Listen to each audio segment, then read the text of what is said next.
Good afternoon. Phil Lindemann with your news from Avalanche Physical Therapy on Krystal 93.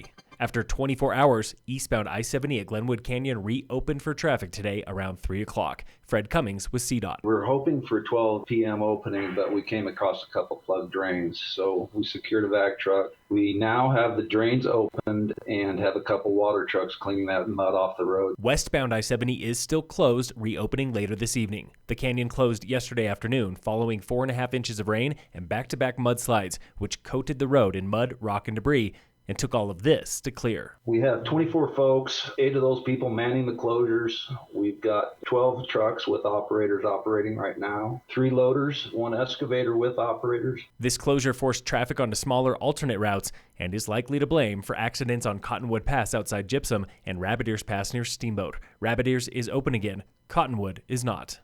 Summit got an 1.5 inches of rain over the weekend, and fire danger is now moderate, but this does not change fire bans. Summit, Eagle, Grand, and most other major mountain resort counties have Stage 2 fire bans. No campfires, backyard fires, or fireworks. The same goes for the entire White River National Forest.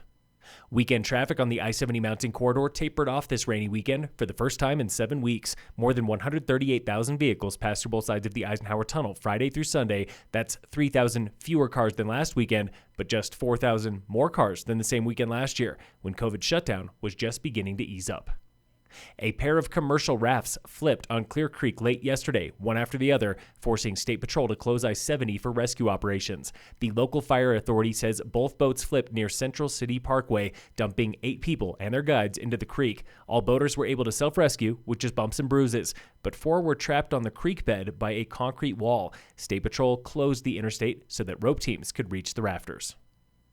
Town of Frisco is reviewing a town-wide trails master plan after a record-breaking summer for trail use, and with more to come. Our problems are good problems because we have a lot of trails and they're overused. That was Councilman Andrew Aronson. Latest data shows up to 250 people are using trails every day, summer to winter, on Frisco Peninsula only, with nearly 12 miles of new trail on the way. Trails manager Pete Swenson. The way we have it mapped out at the rate we build trail, existing staffing levels, we will be done with everything on the PRA in 4 summers. Council wants Swenson to consider wildfire mitigation as he's cutting new trail, but the rise of e-bikes and e-scooters is another safety concern. Aronson. And as we're putting more people on different devices on the same trails, my concern is that we're probably pulling more and more of them off on emergency vehicles. The plan also includes upgrades to signage, in-town rec paths, and sidewalks on Granite Street, which is tied to the Town Streets Master Plan presented to Council this July.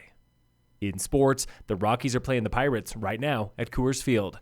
And in local sports, brought to you by American Family Insurance, the Weiss Agency, opening race of the 6-part Summit Trail Running Series is next Wednesday, July 7th on the Mountain Thunder Course in Breck. Get signed up through BreckenridgeRecreation.com.